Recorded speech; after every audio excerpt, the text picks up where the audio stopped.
నేడు ప్రకటించిన ఎస్ఎస్సి పరీక్షా ఫలితాల్లో వికాస్ విజయ గర్జన 595, 594, 593, 592, 591, 590. ఇది వికాస్ మార్కుల సునామీ. ఐఐటి ఫౌండేషన్ లో అయినా, స్టేట్ ఫలితాల్లో అయినా వికాస్ విఐఐటి ద లీడర్. ఇది కేవలం 90 మంది విద్యార్థులతో సాధించిన విజయం. ఇది కదా విజయం అంటే. అడ్మిషన్లు జరుగుతున్నవి nursery to 10th class. VIIT the school, Subbayya Thota, Chilakaluripet. Vikas school, Pedanandipadu road, Chilakaluripet. Our new branch Vikas school day and residential, Shyamalanagar, Guntur. Director Danda Pavan Kumar.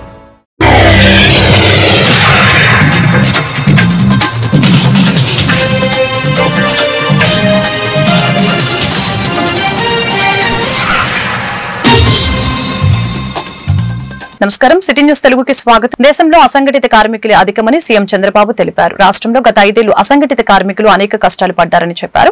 May Day సందర్భంగా శ్రీ పొట్టి శ్రీరాములు నెల్లూరు జిల్లా ఆత్మకూరులో 11 ఎంఎస్ఎంఈ పార్కులను ప్రారంభించిన అనంతరం నిర్వహించిన కార్యక్రమంలో ముఖ్యమంత్రి మాట్లాడారు. ఇసుక ద్వారా ప్రభుత్వానికి వేల కోట్ల ఆదాయం వస్తుంది. ఆ ఆదాయాన్ని వదులుకొని మరీ ఉచిత ఇసుక సరఫరా చేస్తున్నాం. నిర్మాణ రంగాన్ని ప్రోత్సహిస్తున్నాం. నాలా చట్టాన్ని రద్దు చేశాం. కార్మికుల కోసం కర్నూలు, గుంటూరులో 100 పడకల ఆసుపత్రులు నిర్మిస్తున్నాం. ఆంధ్ర యువతకు ఉపాధి కల్పించడానికి అమరావతి నగరాన్ని నిర్మిస్తున్నాం.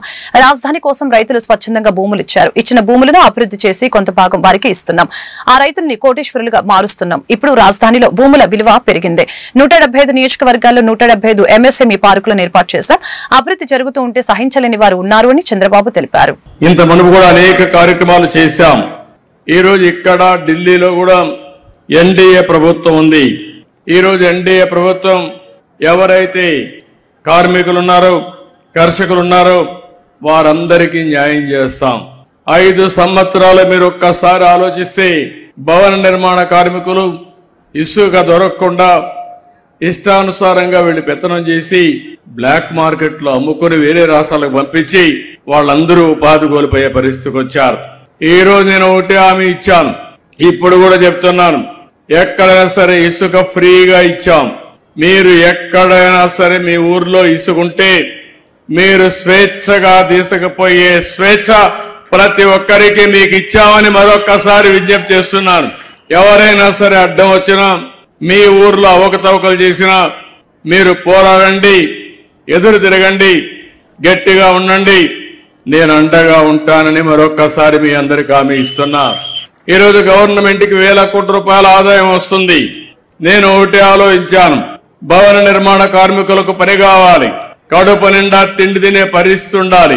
అంతేకాకుండా భవనాలు కడితే ఎంతో మందికి ఉపాధి వస్తుంది, సంపద పెరుగుతుంది, దీనివల్ల భవిష్యత్తులో మళ్లీ ఆదాయం వస్తుంది. అలాంటి కార్యక్రమానికి రూపురేఖలు దిద్దాం. భవన నిర్మాణాలకు గాని లేఅవుట్ల అనుమతులన్నీ కూడా చాలా సులభతరం చేశాం. నిర్మాణ రంగాన్ని ప్రోత్సహిస్తున్నాం. నాలా చట్టాన్ని రద్దు. యువకులందరికీ విజ్ఞప్తి చేస్తున్నాం, ఉద్యోగాలు కావాలి, ప్రైవేట్ ఉద్యోగాలు రావాలి. అందుకే 20 లక్షల మందికి ఉపాధి కల్పిస్తానని చెప్పాం. దానికి కట్టుబడి ఉన్నాం. ఉద్యోగాలు కల్పిస్తాం. ఇప్పటికీ మినిస్టర్ గారు చెప్పినట్టు పెద్ద ఎత్తున పెట్టుబడులు వస్తున్నాయి. ఈ ప్రభుత్వం పైన విశ్వాసం ఉంది, నమ్మకం ఉంది. చెప్పిన మాట నిలబడతామని, అవినీతి లేనటువంటి పరిపాలన ఇస్తామని, త్వరిత గడితన క్లియరెన్స్లు ఇస్తామని, ఎలాంటి అడ్డంకులు సృష్టించమని ఈ రోజు పెద్ద ఎత్తున పెట్టుబడులు పెట్టడానికి ముందుకు వస్తున్నారు. దీనివల్ల ఈ రాష్ట్రం అభివృద్ధి అవుతుంది, యువతకు ఉద్యోగాలు వస్తాయి. ఇంకో పక్కన ఆ రోజు నేను ఐటీకి ప్రాధాన్యత ఇచ్చాను. అందరూ చదువుకున్నారు, మంచి మంచి ఉద్యోగాలు వచ్చాయి. ఈ రోజు నెక్స్ట్ లెవెల్కి వెళ్తున్నాం. ఆర్టిఫిషియల్ ఇంటెలిజెన్స్ వచ్చింది. ఇది మనకు అర్థం కాకపోవచ్చు. చదువుకున్న పిల్లలందరూ ఆలోచించుకోవాలి.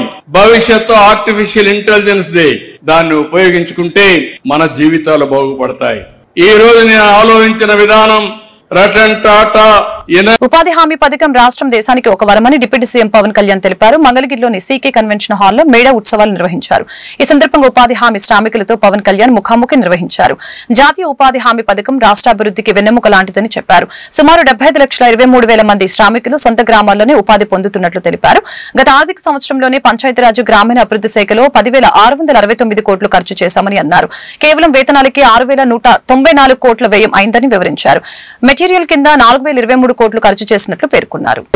మాటలు వింటా ఉంటే చాలా ఆనందం కలిగించింది.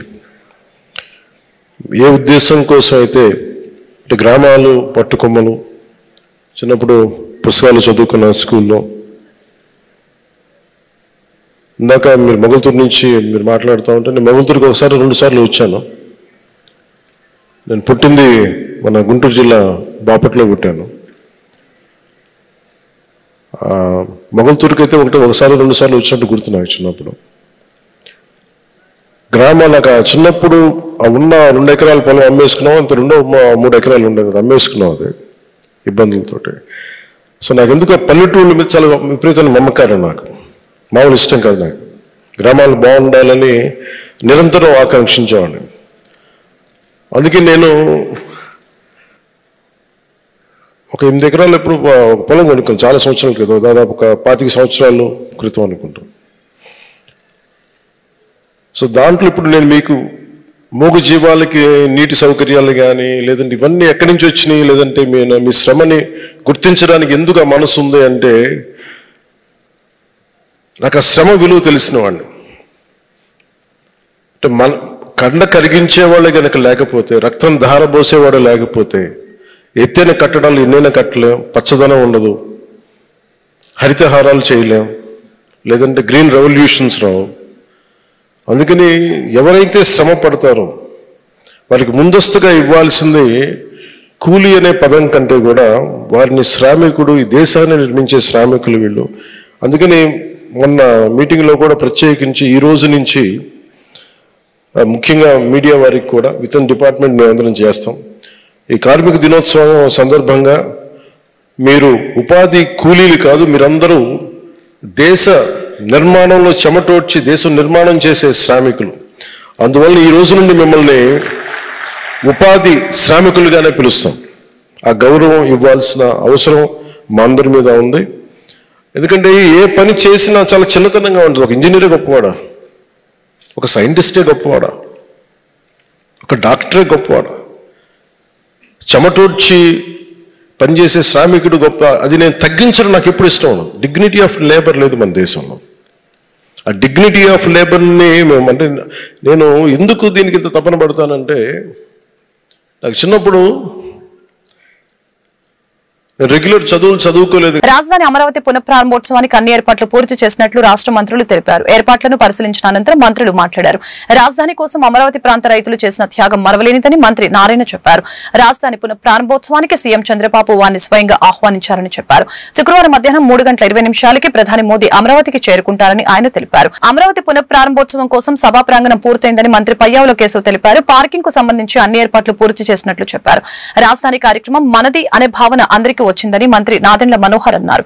సభకొచ్చే వారికి ఇబ్బందులు లేకుండా ఏర్పాట్లు చేశామని తెలియజేశారు. అధికారులతో కలిసి సంయమనంగా ముందుకు వెళ్తున్నామని మంత్రి కొల్లు రవీంద్ర తెలియజేశారు.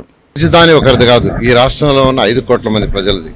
అందుకని ముఖ్యమంత్రి గారు చాలా క్లియర్ గా అన్ని జిల్లాల నుంచి, అన్ని మండలాల నుంచి యాక్చువల్ గా ప్రజలు వచ్చేట్టుగా చేయండి, ప్రతి కాన్స్టిట్యున్సీని ఆదేశించడం. దాని మీద వారే స్వయంగా అమరావతి రాజధానిలో ఉండే ఈ క్యాపిటల్ సిటీలో ఉండే 29 గ్రామాల ప్రజలను స్వయంగా ఇన్వైట్ చేయాలని ఒక్కొక్క విలేజ్ నుంచి 4-5 రైతులు పిలుచుకున్నారు. దాదాపు 150 మంది రైతులతో 2 గంటల సేపు ఇంటరాక్షన్ అయ్యి వాళ్ళందరూ కూడా చెప్పారు, నా తరఫున మీరందరూ ఊర్లోకి పోయి 29 గ్రామాల్లో ఉండే 1,00,000 మంది ప్రజల్ని ఇన్వైట్ చేయండి, నేనే స్వయంగా ఇన్వైట్ చేస్తున్నట్టుగా ఇన్వైట్ చేయడం జరిగింది. రాష్ట్ర ప్రజలను అందరినీ కూడా ముఖ్యమంత్రి గారు ఇన్వైట్ చేస్తున్నారు. ఇది ఒకరి కార్యక్రమం కాదు, అందరి కార్యక్రమం. రాష్ట్రం యొక్క ప్రజల యొక్క ఆర్థిక స్థితిని మార్చే రాజధాని. అందువల్ల ప్రతి ఒక్కరూ ఈ యొక్క కార్యక్రమంలో పాల్గొని దీన్ని దిగ్విజయం చేయాల్సిందిగా కోరుకుంటున్నాను. అంటే యాక్చువల్ గా రోడ్ షో అంటే యాక్చువల్ గా ఓపెన్ రోడ్ షో లేదండి. ప్రధానమంత్రి గారు హెలికాప్టర్ దిగి వచ్చిన తర్వాత 2 పక్కల మనుషులు ఉంటారు. అయితే ఆయన క్లోజ్డ్ కార్ లో నుంచే ముందుకు పోవడం జరుగుతుంది సెక్యూరిటీ యాంగిల్లో. వస్తున్నటువంటి ప్రజలందరికీ కూడా అన్ని సౌకర్యాలతో కూడి ఇక్కడికి చేరుకునే రకంగా ఏర్పాట్లు చేయడం జరిగింది. వాళ్ళు బయలుదేరిన దగ్గర నుంచి మొదలుకుని మళ్లీ తిరిగి వెళ్లేంత వరకు కూడా వాళ్ళని కంప్లీట్ గా మానిటర్ చేసేటువంటి మెకానిజాన్ని కూడా ఏర్పాటు చేసుకోవడం జరిగింది. ప్రతి 25 బస్సులకి కూడా ఒక ఆఫీసర్ ని పెట్టి మానిటర్ చేయడం జరుగుతా ఉంది. తిరిగి వాళ్ళ ఇంటికి చేరుకునేంత వరకు కూడా అత్యంత జాగ్రత్తలు వహిస్తూ ఉన్నటువంటి వేసవిని దృష్టిలో పెట్టుకుని పూర్తి స్థాయిలో దాని మీద దృష్టి పెట్టి ఈ ఏర్పాట్లను ప్రతి ఒక్కటి కూడా చేయడం జరుగుతోంది. మన రాజధాని అనేది మన అందరికీ ఒక బాధ్యత, ఒక గర్వకారణమైన అంశం. కాబట్టి ఎట్టి పరిస్థితుల్లో కూడా ముఖ్యమంత్రి గారి కోరిక మేరకు 175 నియోజకవర్గాల నుంచి కూడా ప్రతినిధులు రావాలి, వాళ్ళందరూ ఇందులో భాగస్వాములు అవ్వాలనే తపనతోటి ఈ కార్యక్రమాన్ని అందరూ పంచుకునే విధంగా తీర్చిదిద్దడం జరిగింది. వచ్చి వెళ్ళినప్పుడు సౌకర్యాలు ఎక్కడ కూడా పొరపాటు లేకుండా, ఎందుకంటే వేసవి కాలం ఎక్కువ ఉంది కాబట్టి, సమ్మర్ ఎక్కువ ఉంది కాబట్టి ఖచ్చితంగా డ్రింకింగ్ వాటర్ గానీ మజ్జిగ కానివ్వండి ఎక్కడ లోపం లేకుండా రూట్స్ అన్ని కూడా పోలీస్ శాఖ కూడా చాలా లోతుగా దీని గురించి విశ్లేషించి ఎక్కడా పొరపాటు జరగకుండా ఉండాలనే ఆలోచనతోటి ముందుకెళ్తున్నాం. ఆంధ్ర రాష్ట్రానికి ఒక రాజధాని కావాలని ఆనాడు రైతులు కూడా త్యాగం చేసి దాదాపు 34,000 ఎకరాల భూములు ఇస్తే పనులు స్టార్ట్ చేసుకున్న తరుణంలో తర్వాత వచ్చినటువంటి జగన్మోహన్ రెడ్డి గారు 3 రాజధానుల పేరుతో పెట్టినటువంటి హింస మనం అందరూ కూడా చూసాం. రైతులే కాదు ఆంధ్ర రాష్ట్ర ప్రజలందరూ కూడా వాళ్ళకి మద్దతుగా నిలబడ్డారు. ఇది ఆంధ్ర రాష్ట్ర ప్రజల విజయోత్సవ సభగా మనం అందరూ కూడా భావించాలి. దీనికి ప్రతి ఒక్కరు కూడా భాగస్వాములు కావాలి. ఈ రాజధాని నిర్మాణం ప్రారంభంతోనే ఆంధ్ర రాష్ట్రం ముఖ చిత్రమే మారబోతుందని చెప్పి ఖచ్చితంగా మనం చెప్పవచ్చు. కులాల వారీగా జనగణన చేయాలని కేంద్రం తీసుకున్న నిర్ణయాన్ని వైఎస్ఆర్సీపీ స్వాగతిస్తుందని అన్నారు పార్టీ గుంటూరు పార్లమెంట్ నియోజకవర్గ పరిశీలకులు పోతిన మహేష్. కులగణన చేసిన మొదటి సీఎం వైఎస్ జగన్ అని ఈ సందర్భంగా పోతిన పేర్కొన్నారు. తాడేపల్లి వైఎస్ఆర్సీపీ కేంద్ర కార్యాలయం నుంచి మాట్లాడిన పోతిన వైఎస్ జగన్ సీఎంగా ఉన్నప్పుడే దీనిపై తీర్మానం చేశారని గుర్తు చేశారు.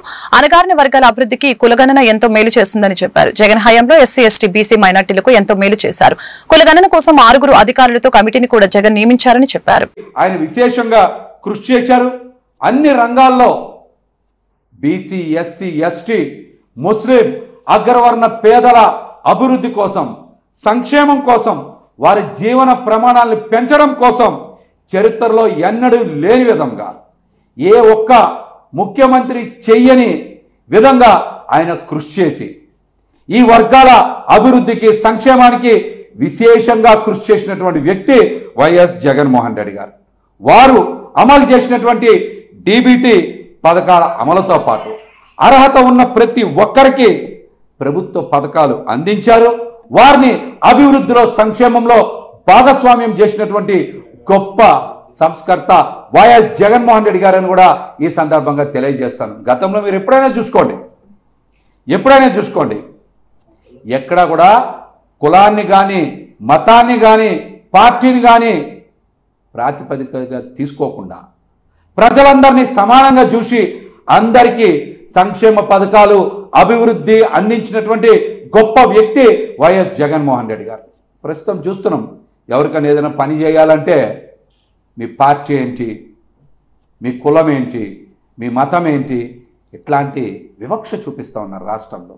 కానీ జగన్మోహన్ రెడ్డి గారు అట్లాంటి వివక్ష ఎక్కడ చూపకుండా అన్ని వర్గాల ప్రజలకి సంక్షేమం, అభివృద్ధి అందించినటువంటి గొప్ప వ్యక్తి, గొప్ప పాలకులు వైఎస్ జగన్మోహన్ రెడ్డి గారని కూడా ఈ సందర్భంగా తెలియజేస్తూ ఉన్నాం. మరి అభివృద్ధి, సంక్షేమ కార్యక్రమాల్ని బలంగా ముందుకు తీసుకెళ్ళడానికి కులాల వారీగా జనాభాని లెక్కింపు, దాని ఆవశ్యకతను చాటుతూ గతంలోనే జగన్మోహన్ రెడ్డి గారు మరి కేంద్ర ప్రభుత్వానికి విజ్ఞప్తి చేశారు. జనాభా గణన చేయాల్సింది కేంద్ర ప్రభుత్వం కాబట్టి బీసీ కుల గణన చేస్తామని చెప్పి అసెంబ్లీలో తీర్మానం చేసి 2021లోనే కేంద్రానికి పంపించినటువంటి మొట్టమొదటి వ్యక్తి, మొట్టమొదటి రాష్ట్రం ఏదన్నా ఉంది అంటే అది వైఎస్ జగన్మోహన్ రెడ్డి గారు ముఖ్యమంత్రిగా చేసినటువంటి ఆంధ్రప్రదేశ్ అని కూడా ఈ సందర్భంగా తెలియజేస్తున్నాం. మరి జగన్మోహన్ రెడ్డి గారు ఎంతో చారిత్రాత్మకమైనటువంటి నిర్ణయం తీసుకొని జిల్లా వైసీపీ కార్యాలయంలో మేడే వేడుకల్ని ఉత్సాహంగా నిర్వహించారు. కార్యక్రమంలో పల్నాడు గుంటూరు జిల్లా party regional coordinator Mothugula Venugopal Reddy ముఖ్య అతిథిగా హాజరై పార్టీ జెండాను ఆవిష్కరించారు. ఈ సందర్భంగా డిప్యూటీ మేయర్ డైమండ్ పాపు, వైఎస్ఆర్సీపీ నేతలు పాల్గొన్నారు. ఎన్డీఏ కూటమి ప్రభుత్వంలో కార్మికులు అనేక విధాలుగా ఇబ్బందులు పడ్డారని చెప్పారు. గతంలో కార్మికుల కుటుంబాలకి వైఎస్ జగన్ అండగా నిలిచారని చెప్పారు. కార్మికుల సమస్యల పరిష్కారం కోసం త్వరలో పోరాటాలు చేస్తామని అన్నారు.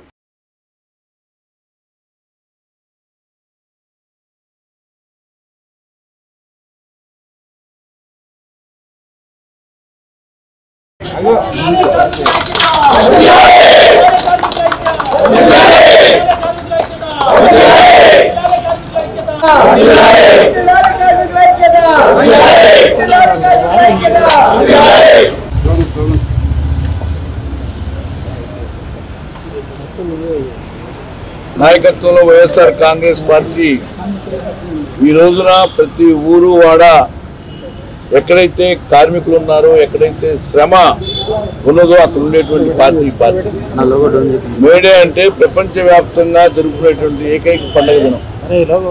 ఇది కార్మికుల శక్తిని కార్మికుల యొక్క శ్రమని దోపిడీ కాకుండా వారికి అండగా ఉన్నటువంటి పొలిటికల్ పార్టీల్లో వైఎస్ఆర్ కాంగ్రెస్ పార్టీ మొట్టమొదటిగా ఉంటుంది.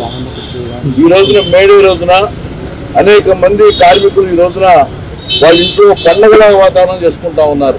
అయితే కార్మికులు కర్షకులు అనేటువంటి రెండు వినాదాలతోటి ప్రపంచం ముందుకెళ్తా ఉంది. అందుకని ముఖ్యంగా మేడే రోజున మా సోదరుడు పవన్ నాయకత్వంలో ఈ రోజున గుంటూరు జిల్లా వైఎస్ఆర్ కాంగ్రెస్ పార్టీ ఆధ్వర్యంలో ఘనంగా జరుపుకుంటున్నాం. అయితే ఈ యొక్క కార్మికులకి న్యాయం చేయాల్సినటువంటి బాధ్యత తెలుగుదేశం పార్టీ ప్రభుత్వం నేర్చుకోవాలి. ఎందుకంటే సింపుల్గా మేడే అంటే ఇది ఒక అలంకారప్రాయంగా చేసేటువంటి రోజు కాదు. వాళ్ళ కన్నీటి చుక్కల్ని వాళ్ళ ఆర్తనాదాలని ఆపాల్సినటువంటి మేడే రోజున. అందుకని నేను ఒకటే కార్మికులు కోరుకుంటా ఉన్నాను, మీరు డిమాండ్స్, ఎందుకంటే వైఎస్ఆర్ కాంగ్రెస్ పార్టీలోకి తెలుగుదేశం పార్టీలోకి సంవత్సర కాలంలో ఏ కార్మికుడు ఎంత వెళ్ళిపోయేటువంటిది కూడా మనం ప్రజల ముందు తీసుకెళ్లాల్సిన బాధ్యత. ఎందుకంటే ఆటోలు రిపేర్లు పనిచేయించేవాళ్ళు ఇప్పుడు ఊసే వైఎస్ఆర్టీసీ ట్రేడ్ యూనియన్ సందర్భంగా వైఎస్ఆర్టీసీలోనే ఉంది.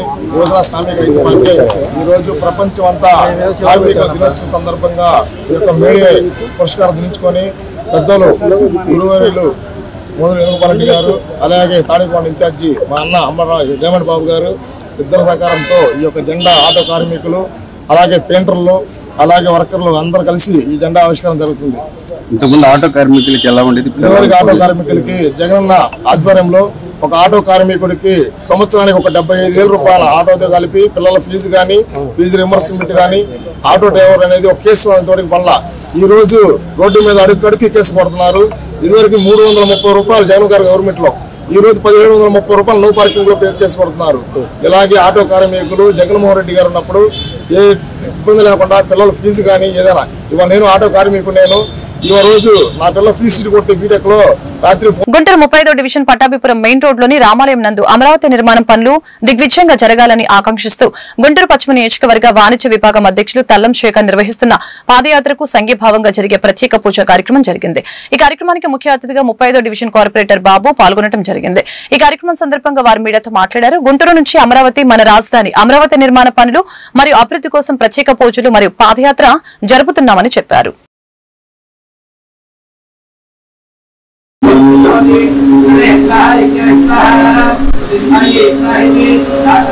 సంజీవ శతవర్ధమానైతి నిగమో భవతి శతమితి శతం దీర్ఘమాజుర్వర్తయేనావర్తయంతి శతమేనమేవ శతాత్మానం భవతి శతమరత్వం భవతి శతమైశ్వర్యం భవతి శతమితి శతం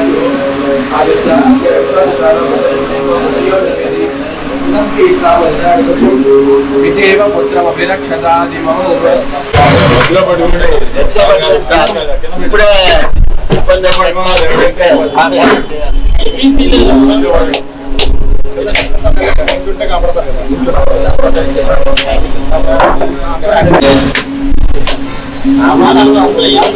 కొట్టాలంటే మీకు చేతులు ఇదైపోతాయండి, కింద పోతాయి, కష్టం.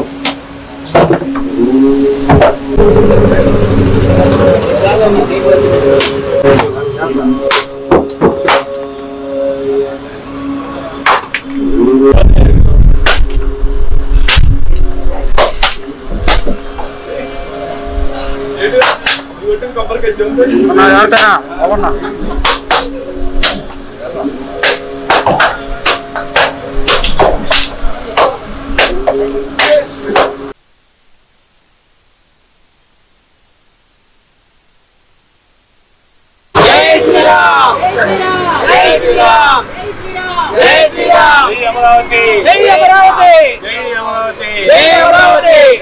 అమరావతి.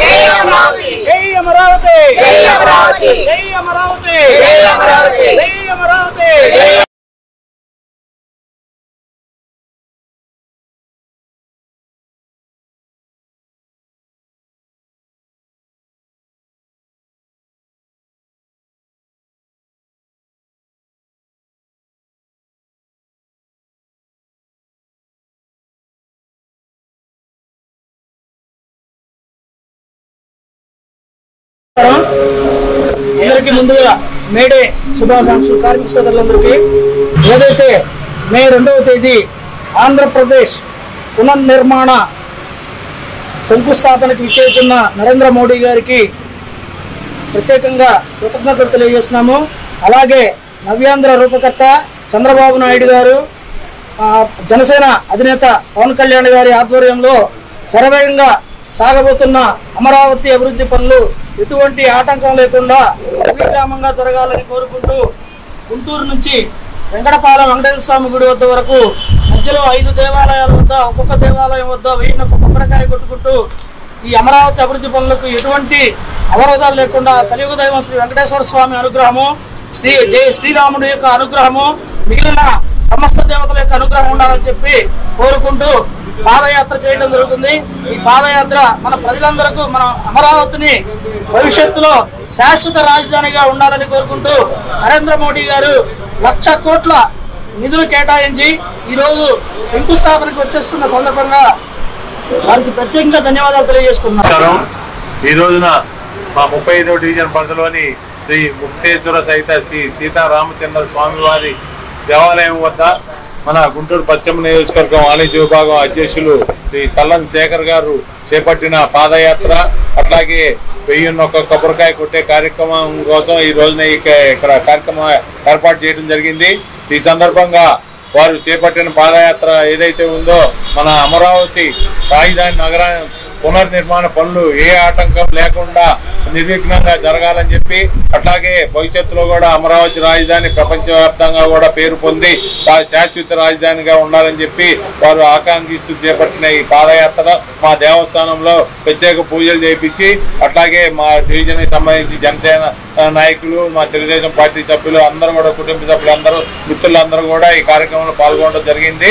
ఈ సందర్భంగా వారి పాదయాత్రని కొబ్బరికాయలు కొట్టే కార్యక్రమం కూడా వారు కూడా ఎటువంటి ఆగం లేకుండా నిర్విఘ్నంగా పూర్తి చేయాలని, చివరిదాకా ఏదైతే ఇప్పటికి 2వ దేవాలయం ఇది, 3వది గోరంట్ల వెంకటేశ్వర స్వామి, తర్వాత అనంతరం ఏఐటీయూసీ ఆధ్వర్యంలో ప్రపంచ కార్మిక దినోత్సవ వేడుకలు ఘనంగా నిర్వహించారు. రేగుల రాఘవయ్య భవన్ వద్ద ఎర్రజెండాను ఎగురవేశారు. ఈ కార్యక్రమంలో సిపిఐ రాష్ట్ర సహాయ కార్యదర్శి ముప్పాల నాగేశ్వరరావు, నగర కార్యదర్శి మాల్యాద్రి, ఏఐటీయూసీ నేతలు చిన్న ఆంజనేయులు, రావుల అంచుబాబు, జి సురేష్ పాల్గొన్నారు. రేగుల రాఘవయ్య భవన్ నుంచి కొత్తపేట సిపిఐ కార్యాలయం వరకు ముఠా కార్మికులు ప్రదర్శన చేపట్టారు. 8 గంటల పని దినాల సాధన కోసం కార్మికులు ఎందరో ప్రాణత్యాగం చేశారని ఈ సందర్భంగా తెలిపారు. వారి స్ఫూర్తితో కార్మికుల హక్కుల కోసం పోరాటాలు చేయాలని పిలుపునిచ్చారు. అయితే కార్మిక చట్టాలను నిర్వీర్యం చేసేందుకు కేంద్ర ప్రభుత్వం కుట్రలు చేస్తుందని ఆరోపించారు.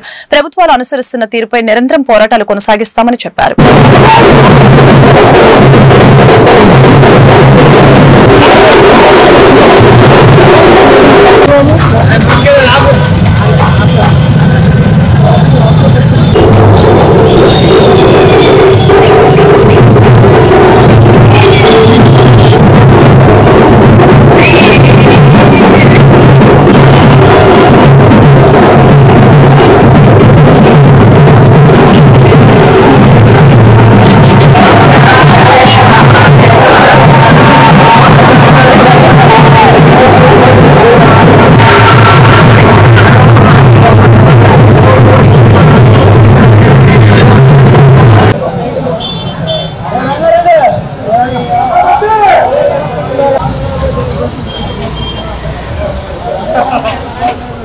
రేపు అమరావతిలో జరిగే ప్రధానమంత్రి నరేంద్ర మోదీ పర్యటనను విజయవంతం చేయాలని భారతీయ జనతా పార్టీ నేతలు పిలుపునిచ్చారు. ఈ మేరకు చంద్రమౌళి నగర్ లోని పార్టీ కార్యాలయంలో బీజేపీ రాష్ట్ర అధికార ప్రతినిధి వల్లూరు జయప్రకాష్, పార్టీ జిల్లా అధ్యక్షులు తిరుపతిరావు మీడియాతో మాట్లాడారు. అమరావతి రాజధానిలో 1,00,000 కోట్లకు పైగా శంకుస్థాపనలు, ప్రారంభోత్సవాలు మోడీ చేతుల మీదుగా జరుగుతున్నట్లు తెలిపారు. గత వైసీపీ ప్రభుత్వం అమరావతి రాజధానిని నిర్లక్ష్యం చేసిందని వివరించారు. అదేవిధంగా కాంగ్రెస్ పార్టీ, వైసీపీ కలిసి రాష్ట్రానికి, దేశానికి ద్రోహం చేస్తున్నాయని ఆరోపించారు. ఎన్డీఏ కూటమి ప్రభుత్వం ద్వారానే ఆంధ్రప్రదేశ్ సమగ్ర అభివృద్ధి సాధ్యమవుతుందని ఈ సందర్భంగా తెలిపారు. నరేంద్ర మోదీ పర్యటనకు ప్రజలు పెద్ద సంఖ్యలో తరలివచ్చి విజయవంతం చేయాలని కోరారు.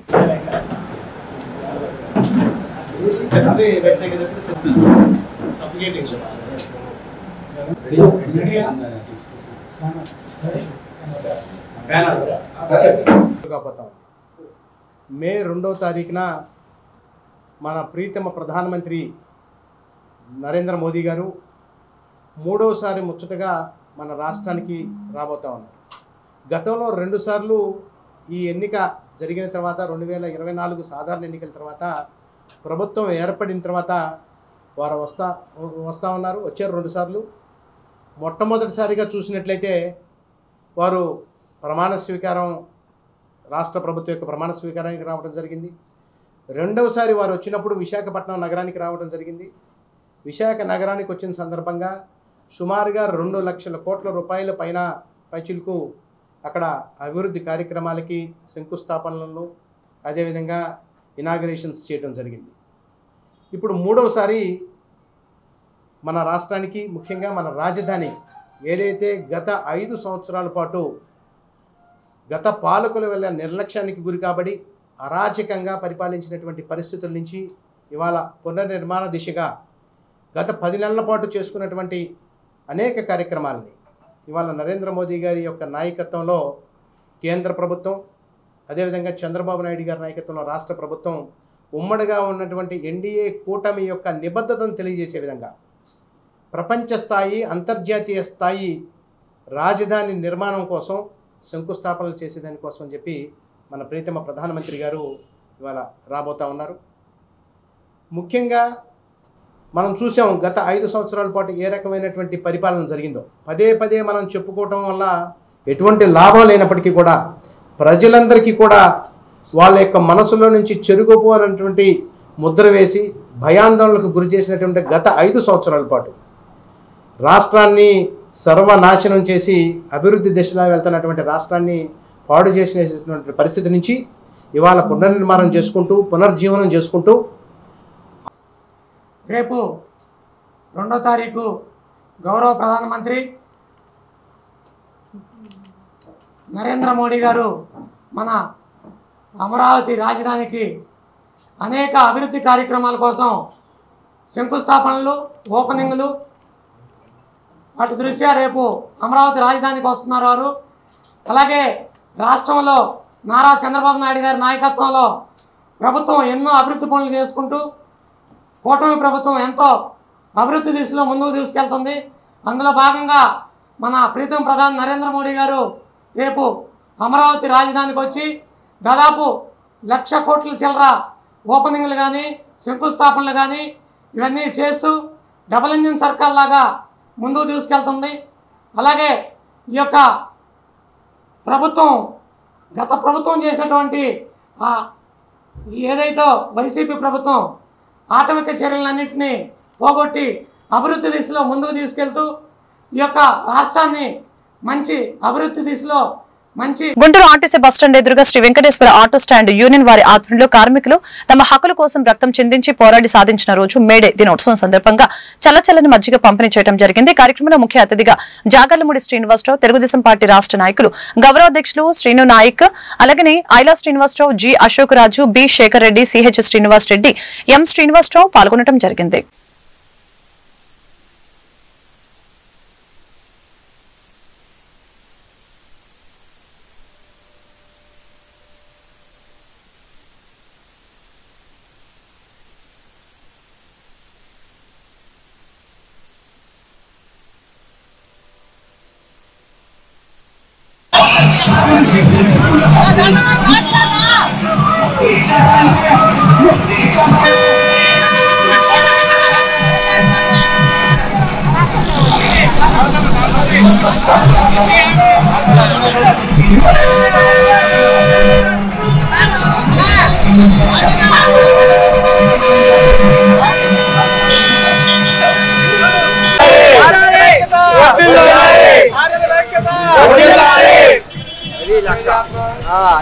కార్మిక సోదరులకు మేడే శుభాకాంక్షలు. ఈ రోజు ముఖ్యంగా కార్మిక సోదరులందరికీ శుభాకాంక్షలు చేస్తూ ఎమ్మెల్యే గారి ఆధ్వర్యంలో, నజీర్ అహ్మద్ గారి ఆధ్వర్యంలో మా ప్రెసిడెంట్ గా ఎన్నికబడ్డ సీన నాయక్ ఆధ్వర్యంలో మజ్జిగ పంపిణీ కార్యక్రమం పెట్టాము. మేమందరం Guntur Vijayawada to Guntur tax cab ఆధ్వర్యంలో ఈ మజ్జిగ పంపిణీ కార్యక్రమం అనేది చేశాము.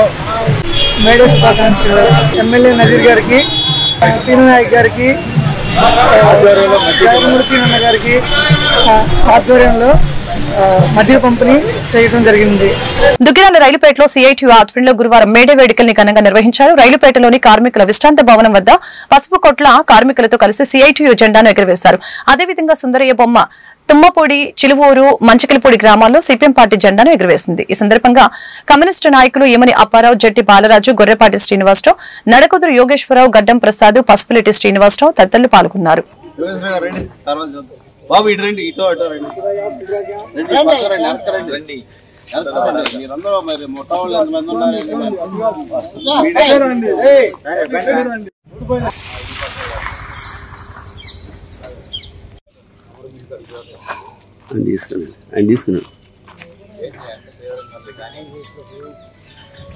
బీజేపీ ప్రభుత్వం కార్మిక చట్టాలను సరళతరం చేసి పెట్టుబడిదారులకు అనుకూలంగా మారుస్తూ ఉంది. పని గంటలు భారం అవుతా ఉన్నాయి. ఇట్లాంటి సందర్భంలో మనం మేడే జరుపుకుంటా ఉన్నాము. కనీసమైనటువంటి హక్కులు స్వాతంత్రం వచ్చి మనం 70 ఏళ్ళు దాటినా కూడా నెరవేరినటువంటి పరిస్థితి ఉంది. ఈ సందర్భంలో 20వ తారీఖు దేశవ్యాప్తంగా కార్మికులు, ఉద్యోగులు అందరూ కలిసి సమ్మె చేయబోతా ఉన్నారు.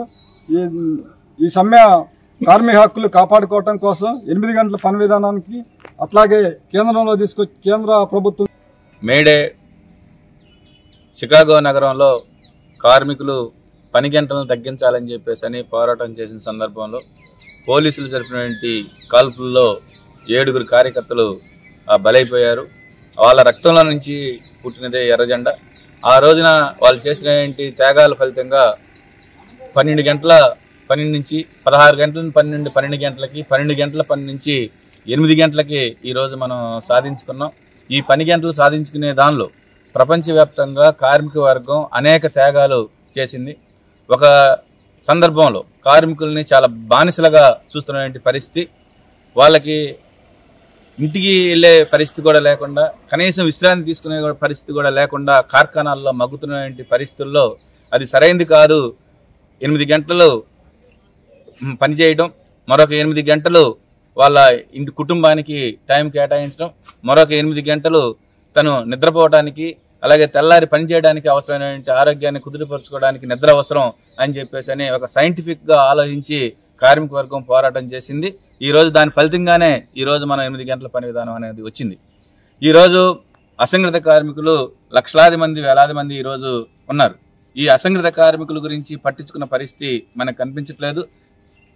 కొత్తగా వచ్చినటువంటి లేబర్ కోడ్ల వల్ల ప్రభుత్వం గతంలో చేసిన చట్టాలన్నింటినీ కూడా మార్చేస్తా ఉంది. కేంద్రంలో ఉన్నటువంటి బీజేపీ ప్రభుత్వం లేబర్ కోడ్లను తీసుకొచ్చి కార్మికులకి తీవ్రమైన అన్యాయం చేస్తా ఉంది. దానిలో ప్రధానంగా ఈ వార్తలు ఇంతటితో సమాప్తం. మరొక బులెటిన్లో మళ్ళీ కలుద్దాం. నమస్కారం.